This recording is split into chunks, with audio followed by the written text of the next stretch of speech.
Bien le bonjour à toutes et à tous, c'est Cryptéo et on se retrouve comme tous les matins pour faire le point sur les news macro éco crypto. Tu connais la chanson, j'espère que tu passes une bonne semaine.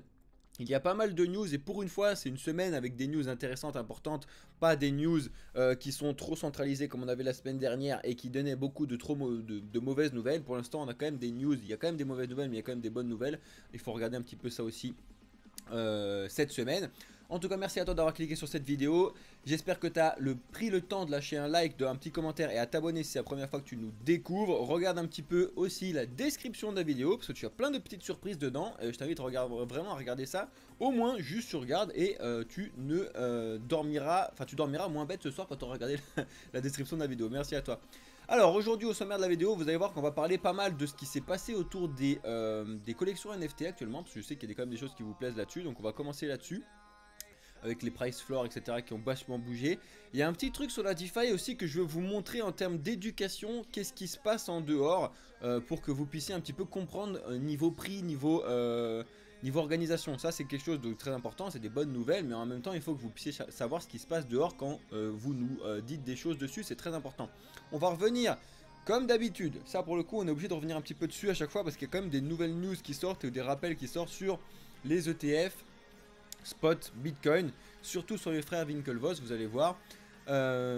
Ensuite, on a une belle explication d'un gars qui explique que les cryptos ne vont, les projets crypto ne vont pas quitter les États-Unis, très important. Coinbase, bien évidemment. Les banques britanniques qui sont enfin en train d'avoir peur des monnaies numériques de banque centrale, même chez eux, donc ça me fait vachement plaisir, ça c'est assez drôle. On a un très gros débrief qui a été fait par Kaiko, je ne sais pas si vous connaissez cette entreprise, bref c'est une entreprise française qui est basée sur l'étude de la blockchain etc. Et ils ont sorti du coup, je crois que c'était hier, avant-hier, leur dossier d'études qui sortent trimestriellement sur l'écosystème crypto et on va en parler un petit peu par rapport à ce que je vous dis depuis des semaines sur les volumes, très important. Je vais vous montrer un petit truc sur les adresses Bitcoin et on va finir avec les deux petits hacks qu'on a eu sur la finance décentralisée, très important les amis. Alors, let's go. On commence bien évidemment avec la petite crypto bubble map. Donc vous le voyez, aujourd'hui on ouvre à 0, hein, on va pas se le cacher, en gros on ouvre à 0. C'est un peu comme ça depuis une semaine, voire un peu plus, on va regarder ça juste après. Mais rien à dire si ce n'est qu'on ouvre à 0 de partout, il y a des petits 0,1, des moins 0,1. Rien d'extraordinaire, rien d'exceptionnel, et de toute façon il ne s'est pas passé grand chose, donc c'est aussi pour ça qu'en fait il n'y a pas beaucoup de mouvement sur les marchés, ok? Très important. Niveau des news macro, vous le savez que ce soir à 20 h, vous avez le FOMC minute qui va tomber. Donc la minute du FOMC c'est un document juste qui va résumer en fait les 3 semaines de détails de ce qui s'est passé par rapport à la réunion du FOMC. N'oubliez pas que les réunions du FOMC c'est toutes les 6 semaines et toutes les 3 semaines, à chaque fois le mercredi on a la minute du FOMC. Par contre, ce que je tiens à vous dire, si vous êtes sur YouTube ou si vous êtes en direct avec nous, ce soir prenez bien note, on lance notre tout premier podcast à 19 h sur la chaîne Twitch et uniquement sur Twitch, donc ce sera pas sur TikTok. Donc les amis sur TikTok, si vous voulez nous rejoindre, il faudra venir sur Twitch, Blockchain Capital 2023. Donc on va faire un vrai bon podcast sur le sujet de la centralisation versus la décentralisation avec un vrai débat. On sera 4 avec un invité du coup à chaque fois extérieur à Blockchain Capital. C'est un mouvement qu'on est en train de lancer sur le projet Blockchain Capital. Je pense que ça va vous plaire et ça va être intéressant, et en tout cas la rediffusion du podcast en entier sera disponible sur YouTube bien évidemment ce soir à 19 h et justement à 20 h, parce que le podcast va durer 1h30. Quand le minute du FOMC va tomber, on va regarder un petit peu ça parce que c'est justement des news centralisées et ça tombera très très bien dans le débat. Donc rendez-vous ce soir à 19 h les amis, j'espère que vous serez présentes. Sinon, pas de news macro très importante cette semaine, vous le savez. Demain, on a l'ISM. On va voir, comme d'habitude, si jamais la prévision est respectée, pas de grande surprise. Par contre, il y a un gros écart de la prévision, que ce soit à la hausse ou à la baisse. Là, ça se surveille. Très important, ok ? On revient sur Bitcoin rapidement, mais là on va vraiment faire rapidement parce qu'on va reparler encore une fois vers la fin de la vidéo, donc la fin du live, donc restez bien jusqu'à la fin de la vidéo les amis, comme d'habitude. Mais ce que je veux vous dire actuellement, c'est que vous le voyez bien, voilà, depuis le 22 juin, on est rentré dans un range entre les 30 000 et les 31 000, vous le voyez, c'est vraiment parfait. Hier, je vous ai placé le 31 000 ici, les 31 282 en résistance très importante. Vous voyez que pour l'instant, on n'en sort pas du tout. La logique aurait voulu qu'on fasse plutôt une oscillation entre les 28 et les 32. Hein, c'était le logique par rapport au passé, d'accord? Donc par rapport à ce qui s'était ce qui s'était passé surtout il y a quelques années en termes de graphique. C'est pour ça que je vous ai passé ces points là. Mais finalement on est en train de bloquer entre les 30 et les 31. C'est plus ou moins la même chose. Mais on voit bien que là on a rebondi sur les 31 et 1200. Go retourner sur les 30 000, etc., etc. On va suivre ça très très près. Mais encore une fois, moi ce qui m'inquiète, c'est ce que vous voyez en dessous ici, c'est les volumes. Et on va en parler juste après. Ok, restez bien connectés. En tout cas, même ceux qui avaient une performance énorme, le Bitcoin Cash, je vous avais déjà dit, je vous avais mis ces résistances clés très importantes. Donc là, le point rouge que je vous avais mis là, je sais plus quand est-ce que je vous l'avais mis, bref, je vous avais dit que ça allait être une résistance très importante. Et comme par hasard, ça bug dessus. Et là, on est en train de repasser en dessous. Potentiellement, si on va aller en dessous, c'est let's go sur les 205, sur le Bitcoin Cash qui est monté un petit peu trop vite tout seul pour pas grand chose. Ok, vous l'avez bien vu, il a complètement pété un cap de 105 à 300. Donc laisse tomber, il a fait un fois 200, le truc c'est n'importe quoi. Ok, enfin 200%, c'est n'importe quoi. Ok, et c'était vraiment pas sain dans l'écosystème de ce qu'on a actuellement. Il n'y a aucune raison qui a fait que ce Bitcoin Cash soit monté, si ce n'est qu'il a été validé en tant que commodities et pas securities sur le DX Market, etc., etc. Bref, vous connaissez un petit peu la chanson, j'espère. Mais aussi, il ne faut pas oublier que les gens, malheureusement, tout ce qui a le nom Bitcoin dedans, quand on a eu le Bitcoin qui était un petit peu en train de monter, les gens se sont dit, oh, c'est génial, Bitcoin qui est à 100 balles, ben, ça va monter, donc ils achètent. C'est vraiment bête, mais la psychologie des gens, je vous l'ai déjà dit, c'est très important. Donc, niveau news, vous n'êtes pas sans savoir le bazar qui s'est passé niveau Azuki la semaine dernière, normalement. Donc la semaine dernière, les Azuki, ils ont sorti, en fait, tu pouvais manger des beans de Azuki, bref, c'est une collection. En dépensant 2 Ethers, tu pouvais créer un Azuki Elemental. Et le méga problème n'est pas dans le truc, parce que dans le truc ça aurait pu être génial, mais le problème c'est que ce que toute la communauté a ressenti, c'est que les Azuki Elemental, eh ben, ils se sont pas trop embêtés, ils ont fait quasiment des copier-coller des Azuki de base, et du coup ça a fait un gros problème sur la communauté, à tel point qu'ils ont voté à 90,38% la DAO pour se faire rembourser, entre guillemets, ou pour réutiliser les 20 000 Ethers qui ont été dépensés pour faire ce changement là, parce que c'était 2 Ethers et il y en avait 10 000 des beans, donc ça fait 20 000 Ethers, bref, donc ça fait environ 40 millions de dollars à peu près, 37 millions, etc.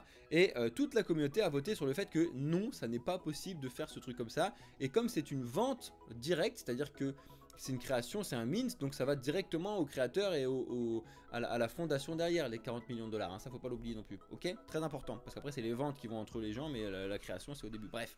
Donc ça montre aussi l'intérêt il faut respecter ce que disent la communauté, etc. Et les votes en DAO c'est très important, ok? On revient là-dessus encore une fois maintenant, parce que tu as Tenyan, je vais y arriver, qui explique qu'actuellement on a un vrai gros bear market sur les NFT. Et j'ai envie de te dire, tant mieux. Alors c'est pas tant mieux parce que j'aime pas les NFT, au contraire, si tu suis un petit peu la chaîne, tu sais très bien que les NFT c'est une technologie qui est juste incroyable, mais par contre on en a fait un petit peu n'importe quoi sur certains projets. Bref, en tout cas, les grosses et les principales collections NFT, donc les Bayak, les Mayak, les Azuki, les Memland, etc., ils ont connu des baisses entre 30 et 60% pendant ce bear market qui est énorme suite un petit peu à tout ce qui se passe en ce moment là-dessus. Donc il y en a qui disent que c'est les soldes, hein, que c'est l'occasion de pouvoir rentrer dedans, de rentrer dans les alphas qu'il y a sur leur Discord, etc. Effectivement ça peut être intéressant. Encore une fois, pas de conseil d'investissement, vous faites absolument ce que vous voulez, ça ne veut pas dire que ça ne peut pas encore continuer à baisser, etc. etc. N'oubliez pas ça. En tout cas, il y a pas mal de choses qui bougent là-dessus et c'est très bien parce qu'il faut faire le tri des projets éclatés. Et ça tombe bien, s'il y a des projets qui étaient à 0,2 Ether qui tombent à 0,0 quelque chose d'Ether, ils vont dégager. Et comme ça au moins on va faire un peu du tri dans tous les projets qui sont sur la collection. N'oubliez pas que les NFT c'est une technologie qui est très intéressante, qui va bien au-delà de l'art numérique, ok? Donc essayez d'arrêter de dire quand on est dans la rue, tu connais les NFT, ah ouais c'est de l'art numérique, ça sert à rien. Non, c'est pas vrai, ok? Très important. Retenez bien ça. En tout cas, si vous voulez regarder un petit peu le price floor, quand je vous parlais des Azuki qui ont pris un gros coup, donc les Azuki de base, hein, ils étaient entre 13, 14, 15 Ethers de floor, ils sont passés à 7,2 en une semaine, au moment où justement il y a eu cette espèce de copie d'Elementals, et donc c'était un petit peu le bazar là-dessus. Pareil sur les Bayak ils ont pris un gros coup, ils sont plus qu'à 30 Ethers, et là où quand c'était la belle époque, on était sur du 80 Ethers, etc. Ça a quand même pris un gros coup, ok? Et tous ils ont pris un peu pas un gros coup. Très important. En tout cas, on est sur les NFT Price Floor si ça vous intéresse. Et l'écosystème en général des NFT, surtout sur la collection, a pris un gros coup. Ça ne veut pas dire que c'est mort, au contraire, vous savez très bien que normalement, vous devez le savoir en tout cas, c'est que les NFT, c'est une technologie qui est exceptionnelle et qui va arriver fortement. Et justement, je vais vous montrer une chose que les NFT peuvent faire et qu'on ne pouvait pas faire avant. On a Dauphine, donc l'université Dauphine à Paris, qui a fait la première fois son diplôme en NFT. Donc faut le soulever là-dessus, c'est très important. Et je vais me servir de cette news pour vous montrer deux choses. Et effectivement, vous pouvez avoir un certificat blockchain de finance décentralisée avec Paris Dauphine. Alors on va prendre 2 secondes, 2-3 pincettes sur l'histoire du truc, etc. Parce que oui, effectivement, il n'y a pas de cours à proprement parler ou d'université qui te fait un bac plus X en blockchain, en n'importe quoi, etc. Pour l'instant, ça n'existe pas. La seule chose qui existe, c'est des formations. Donc en fait, des cours que tu vas payer à part. Qui vont pas te prendre tout ton temps, et après tu vas recevoir un certificat, mais le certificat n'a de valeur que ce que a de valeur l'école, ok? Ça tu dois le savoir. Ensuite, donc ce certificat de blockchain de finance décentralisée qui est proposé par Dauphine, juste pour vous montrer un petit peu l'idée de comment ça fonctionne, juste pour que vous puissiez rentrer un petit peu dans votre tête l'idée du prix de ce qui se passe sur les marchés, ok? Parce que moi je vous le dis directement, tout, mais absolument tout ce qui est dit chez Dauphine en formation, on le propose chez Blockchain Capital. Tout, parce qu'en fait, on a au minimum le même recul, voire plus de recul que ce qu'ils proposent, et je me suis renseigné sur la partie finance décentralisée. Et là, je te parle même que de la partie finance décentralisée, ok? Très important. Alors je vous dis pas qu'on est mieux, on est pire, on s'en fout. Je vous dis juste que actuellement il n'y a pas de truc réellement officiel. La finance centralisée c'est très nouveau, et que la valeur, parce que là ils vont te délivrer à chaque fois un certificat de finance décentralisée. La valeur de ce certificat de finance centralisée n'a de valeur que ce que tu apprends là-dedans. Mais en fait, nous, chez Blockchain Capital, on peut très bien faire exactement la même chose. C'est-à-dire qu'à la fin des cours que sont en train de vous préparer Mathéo sur la finance centralisée, on pourrait très bien vous filer un certificat de finance décentralisée sur le truc. Et il y a des chances qu'on le fasse, justement. Parce que vu qu'on voit tout ce qui se passe actuellement en dehors, il y a des chances qu'on le fasse là-dessus pour que les gens puissent un peu être reconnus à l'extérieur. Et que les gens, le but du jeu, c'est qu'ils disent tiens, t'as suivi, t'as le certificat de finance centralisée de Blockchain Capital, let's go, ça veut dire que tu sais ça, ça. On est plus ou moins sur les mêmes trucs. Ce que je voulais vous montrer là-dessus, c'est que vous avez 11 jours, donc c'est 66 heures réparties sur 5 mois. Ok? C'est vraiment énorme. 66 heures, c'est même pas ce que je fais en une semaine de taf chez Blockchain Capital. Bref, ok? Ça, ils le répartissent sur 5 mois. Donc à la rigueur, tu vas me dire, bon ok, c'est pas grave, machin truc et tout. Mais je veux juste vous montrer le tarif pour ce truc-là, c'est 5000 balles, ok? Donc vous devez vous rendre compte des prix qu'il y a actuellement sur le marché, d'un vrai truc officiel, entre guillemets, d'une école connue, etc. C'est les vrais prix qu'il y a sur le marché. Et comme quand vous avez ces prix-là, vous regardez un petit peu nos prix, vous regardez les autres prix, etc. Et vous verrez qu'on est tous dans les mêmes gammes de prix, à peu près. C'est normal. Donc ne dites pas trop cher, pas cher, je sais pas quoi. Ok? S'il vous plaît, c'est juste pour ça que je voulais vous dire ça. En tout cas, c'est fait en 9 modules de 6 heures, 2 séances de 3 heures, 2 journées de 6 heures. Bref, c'est directement à l'université Paris-Dauphine si ça vous intéresse, et ça peut vous délivrer un certificat de finance centralisée. Voilà, après quand tu regardes ce qu'il y a dedans, tu te rends compte qu'il n'y a pas tout ce qui se proposait par la finance centralisée parce que c'est impossible, ce serait beaucoup trop long, et que finalement en fait n'importe qui connaît vraiment bien la finance décentralisée peut te faire ces trucs là, d'accord? C'est pour ça que il faut aussi remettre les choses à leur place, et c'est assez important de le noter. Bref, 5000 balles pour 66 heures de cours, ça fait à peu près 75-77 heures l'heure, de 75 à 77 euros de l'heure, ok? Donc c'est à peu près, c'est même plus cher que sur nos prix à nous, donc bref. Voilà pour vous montrer un petit peu ce qui se passe sur le marché, c'est très important que vous puissiez savoir ce qui se passe. On revient ensuite sur les ETF. Vous avez les très chers frères Winklevoss, donc sont les co-founders de Gemini. Bref, vous savez un petit peu ce qui s'est passé avec Gemini, etc. On en a parlé déjà en février-mars. Bref, on va pas revenir dessus. Et en fait, il t'explique que il trouve ça absolument scandaleux que la SEC, donc le gendarme américain, avec notre très cher ami Gary Gensler, etc., ait validé plusieurs fois des ETF Bitcoin futurs, mais absolument aucun ETF Bitcoin spot. Et ils reviennent dessus parce qu'en fait, là, tout le monde est en train de dire des ETF Bitcoin spot de partout, avec BlackRock, Fidelity, ARK, etc. Bref, toutes les grosses institutions en train de développer leur ETF Bitcoin spot maintenant, et ça fait couler de l'encre de partout, ok? Mais eux, ils tiennent à rappeler quand même quelque chose.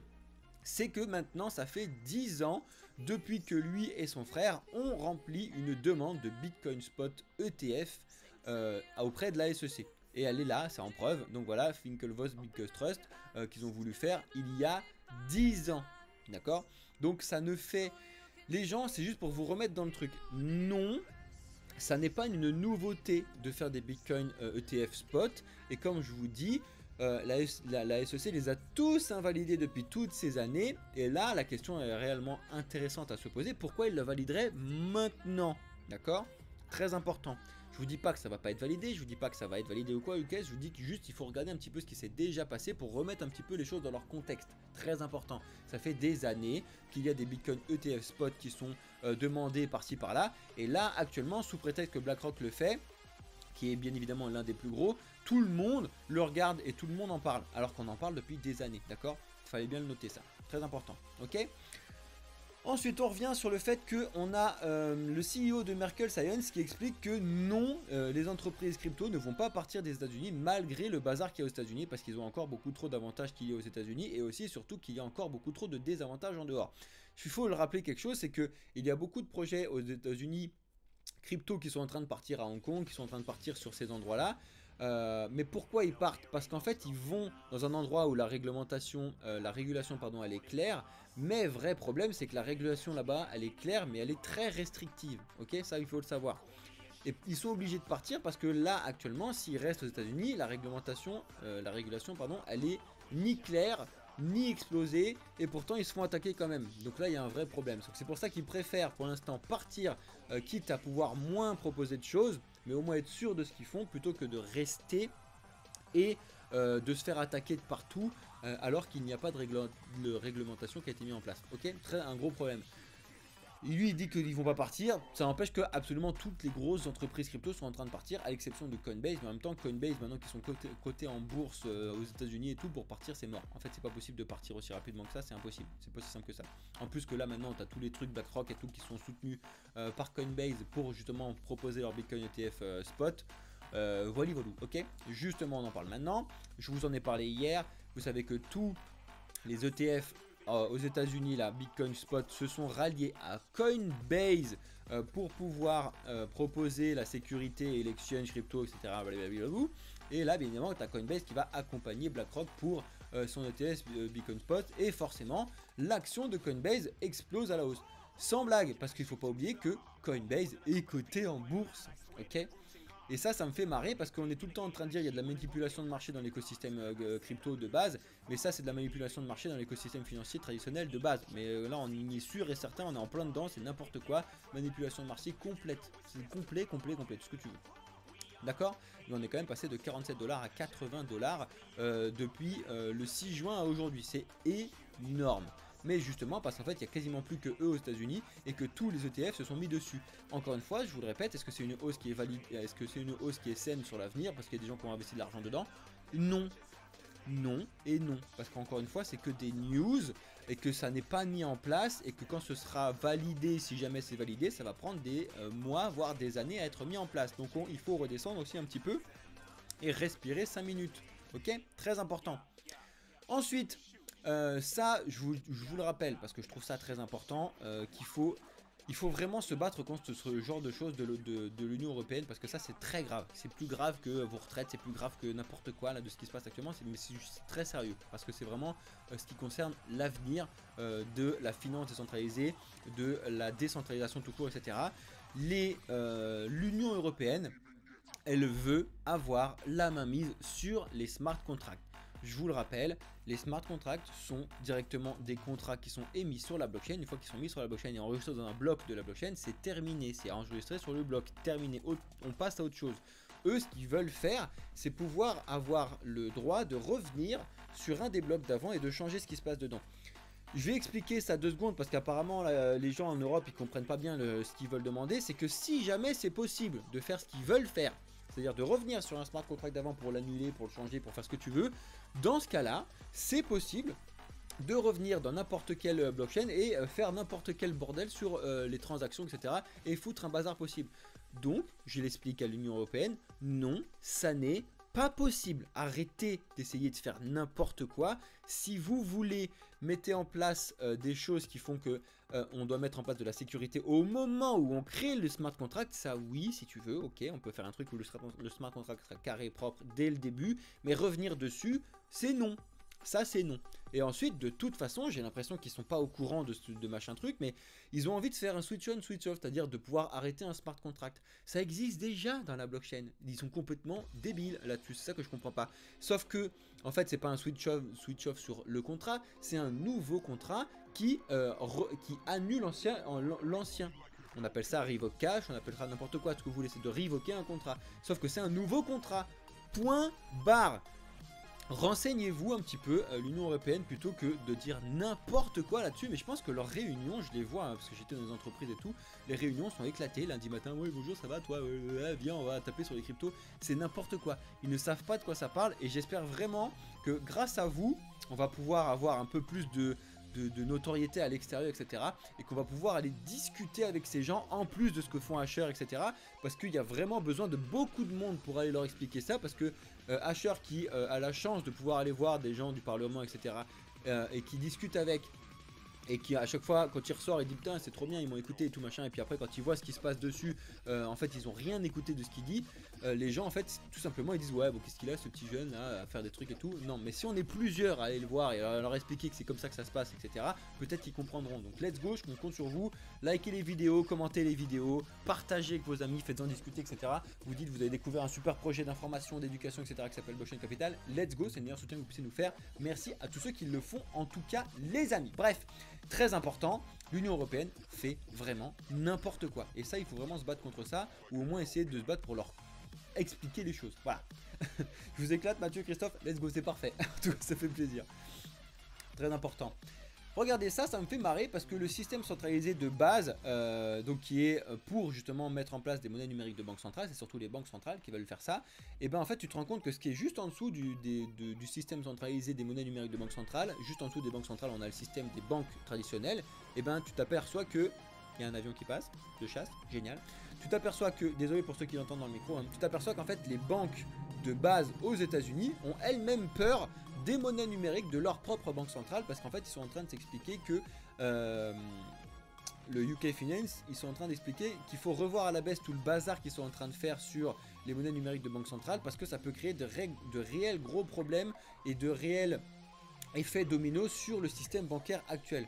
Donc vous vous rendez compte à quel point, je vous remontre, hein, que même entre eux, ils n'ont pas réfléchi à l'avenir. Alors que ces banques centrales, je fais que de vous le dire, normalement dans la création, les banques centrales, elles ont été créées pour pouvoir avoir un ou plusieurs coups d'avance sur ce qui se passe. Et en fait, tu te rends compte qu'elles n'en ont absolument aucun coup d'avance. Et qu'elles réfléchissent qu'au jour le jour. Ça ne fonctionne pas. Ça ne peut pas fonctionner. Et c'est une réelle grosse catastrophe. Ok? Donc... je vous tiens à vous montrer ça. Je vous rappelle que si jamais vous voulez lire les articles, etc., comme d'habitude je vous les lis pas, hein, je vous apporte les news. Si jamais ça vous intéresse, vous les retrouvez sur notre Discord dans la partie actualité comme d'habitude. Voilà, je voulais revenir sur ce qui m'inquiète et ce qui nous inquiète tous sur la partie actuellement Bitcoin, écosystème en général. C'est ce graphique-là qui est résumé. Vous l'avez, je vous mettrai tout l'article donc du document là, de Kaiko, donc qui fait le data débrief là. Et en fait, le vrai gros problème, c'est pas la montée, la baisse ou je sais pas quoi qu'on a sur les cours et sur les prix. Encore une fois, on s'en fiche des prix. Le vrai gros problème, c'est la liquidité, c'est les volumes et c'est les volumes de trading qu'on a actuellement. On n'a jamais été aussi bas depuis 2020 en termes de volume. Tu le vois bien là-dessus. Donc depuis le Q4 de 2020, on a eu beaucoup de volume d'échanges, que ce soit à la hausse, à la baisse, on a eu de tout à ce moment-là, hein, depuis 2020 jusqu'à maintenant. Mais là, tu te rends compte que il n'y a plus aucun volume. Qu'est-ce que ça veut dire? Ça veut dire que les gens n'échangent pas, il n'y a pas de nouvelles personnes qui rentrent, il n'y a pas de vocation à faire de gros changements dans l'écosystème, etc. et de nouvelles personnes qui rentrent avec de l'adoption, etc. Donc, qu'est-ce que ça signifie? C'est que toutes les hausses que vous voyez de partout, sur le Bitcoin Cash, sur toutes les cryptos, etc., posez-vous réellement, sincèrement la question d'où elles viennent. Je vous dis pas qu'il y a manipulation et tout, on s'en fout, c'est pas ça l'idée. Je vous demande comment c'est possible qu'on puisse avoir cette hausse de prix sachant qu'il n'y a pas de nouvelles personnes qui rentrent, ou très peu de nouvelles personnes qui rentrent. Est-ce que vous pensez que c'est une vraie hausse de prix qui est saine et sereine? Je vous pose vraiment la question, je ne suis pas là pour vous répondre, etc. Mais en tout cas, c'est important parce que il n'y a pas de volume, il n'y a vraiment pas de volume. Là, tu as l'impression qu'il y a des volumes, je regarde, tu dézoomes, là, il y avait du volume. Là, tu le vois bien en direct, là, il y avait vraiment du volume. Ça, c'est vraiment le volume qu'il y avait sur Bitcoin encore en janvier, etc. Vraiment beaucoup de volume. Et imagine tout ce qui se passe actuellement. Donc, c'était quand tu étais sur cette étude-là. Donc, tu vois, Q4 2022, c'était ici. Là, on avait du volume. Et encore une fois, on était sur des volumes qui étaient déjà plus bas que ce qu'on avait avant. Mais là, on n'a plus du tout de volume. Et quand on n'a pas de volume, pourquoi ça monterait? Pourquoi il y aurait de l'achat? Pourquoi? C'est une vraie bonne question. Ok, posez-vous cette question.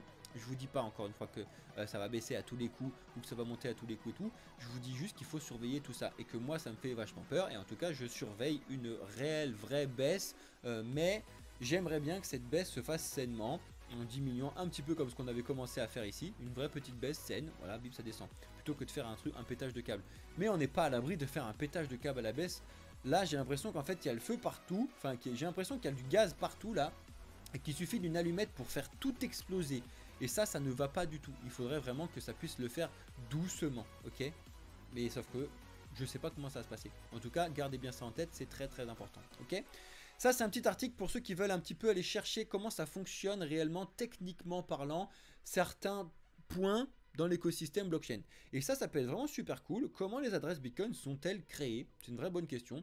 Je ne vais pas vous le lire, c'est un article qui a été résumé par CoinTribune, très bien foutu, qui vous explique voilà, comment ça fonctionne concrètement et techniquement parlant. C'est pas très compliqué, il y a quelques pages, il y a les 5-6 pages. Au moins, vous allez vous dire, ah ok, ça fonctionne comme ça, bah c'est pas si simple, c'est pas si compliqué, etc. Bim, bam, boum, ça fonctionne comme ça. Et au moins, vous allez comprendre. C'est ce que je disais à GG hier quand on était en cours. Le but du jeu, c'est quand même de comprendre toutes ces choses-là pour justement savoir analyser beaucoup plus rapidement après les choses derrière. Très important. Donc je vous invite vraiment à aller lire cet article-là, très simple, qui vous explique, oui, il y a certains mots qui sont un peu compliqués, tout ce que vous voulez, mais normalement ils sont bien résumés pour comprendre. Enfin, moi j'ai tout compris, mais après là-dessus, en plus c'est en français, il n'y a pas d'excuse. Donc let's go, les amis. Et on finit avec ces deux news. On a de nouveau un scam qui est né il n'y a pas longtemps, donc le Shibi Finance, qui était un protocole de finance décentralisé sur Arbitrum. Bon, bah en fait, tout simplement, Shibi Finance sont arrivés avec des giga grosses promesses de finance centralisée, trop bien, etc. Ils ont récolté $1 million et ciao, ils sont partis avec la caisse. Bonne journée les amis, vous nous reverrez plus. Il y en a comme ça, je vous l'ai déjà dit, il y a des projets qui sont juste là pour pouvoir faire et surfer sur une vague, la vague de l'intelligence artificielle, la vague de la DeFi, la vague des stablecoins, la vague de tout ce que vous voulez. Donc faites attention et ça passe justement parce que je viens de vous dire, quand vous connaissez les choses, quand vous allez arriver, quand des projets comme celui-là vont arriver, vous allez normalement avoir des petites alarmes qui vont s'allumer dans votre tête parce que vous allez dire ok, machin truc. Moi je ne sais même pas aller regarder ce projet-là, je ne l'ai même pas vu, j'ai rien, donc je ne suis pas touché. Mais encore une fois, c'est pas parce que je l'ai vu et que j'ai essayé de y aller, c'est juste que je l'ai pas vu. Bref, en tout cas, il faut essayer de, si jamais vous les voyez, ces types de projets là arriver, il faut savoir reconnaître un petit peu le bazar qu'il y a dessus. Point. Très important. Donc, un projet parmi tant d'autres qui est parti avec la caisse, ok, et ça c'est un autre projet qui n'est pas parti avec la caisse, qui s'est fait hacker pour le coup, le Poly Network. Je reviens dessus, je vous en ai parlé hier ou avant-hier pour vous dire que le bilan s'est un petit peu alourdi sur le sujet. On est plutôt sur du 5200 Ether actuellement, donc environ un peu plus de 10 millions de dollars d'équivalent qui a été volé sur le protocole de Poly Network. Donc ça c'est différent, c'est un vrai protocole qui lui s'est fait hacker avec la gestion des bridges, etc. Donc c'est complètement différent d'un protocole qui récolte ton argent et qui part. Donc aussi, il faut bien que vous puissiez distinguer les trucs. Hein. Il y a hack où en fait le protocole se fait hacker et tu peux pas faire grand chose. Il y a le scam où le protocole il est arrivé et t'as pris ton argent. Et il y a le protocole qui essaye de faire du développement de quelque chose et tout simplement les gens n'aiment pas, ne fonctionnent pas, etc. Et donc ils meurent naturellement. Il faut aussi faire une distinction entre tous ces projets-là parce qu'il y a des gens tout le temps ils disent ouais c'est des scams partout, la finance centralisée ça sert à rien, ça fonctionne pas et tout. Non, faites attention à ça s'il vous plaît. Voilà, et on a le Bitcoin qui est en train de retomber un petit peu en 5 minutes. Ouais, rien de grave. On verra bien s'il va forcément sur les 30 000 comme on l'a annoncé. Ouais les amis, je vais vous laisser là pour ceux qui sont sur YouTube. Merci à vous d'avoir regardé la vidéo en entier. Je vous rappelle que vous allez voir une grosse vidéo très importante, podcast qui va tomber sur la chaîne YouTube. Et si jamais vous regardez un petit peu en retard, n'oubliez pas que mercredi 5 juillet 2023, donc aujourd'hui pour ceux qui sont en live, ce soir à 19 h, nous avons notre premier podcast. Et on va faire un podcast par semaine à chaque fois avec un invité extérieur, avec un sujet intéressant. Cette semaine, le sujet c'est centralisation versus décentralisation. Ça va être très intéressant de mener un débat, donc ce sera moi qui vais organiser et mener le débat là-dessus. On va avoir Alex en interne qui est sur la partie trading, on va avoir Mathéo en interne qui est sur la partie finance décentralisée, et on va avoir un invité qui s'appelle Metaverglas sur les réseaux, qui a son propre qui a sa propre entreprise, etc. dans le Web 3, et c'est très intéressant d'avoir ces échanges entre nous pour que vous puissiez un petit peu comprendre ce qui se passe dans l'écosystème de base. Donc rendez-vous ce soir les amis à 19 h. Je vous laisse là pour ceux qui sont sur YouTube, je vais rester avec ceux qui sont sur Twitch et sur TikTok. Je vous souhaite à toutes et à tous une excellente journée, soirée, nuit. C'était Cryptéo pour le projet Blockchain Capital. Ciao les amis.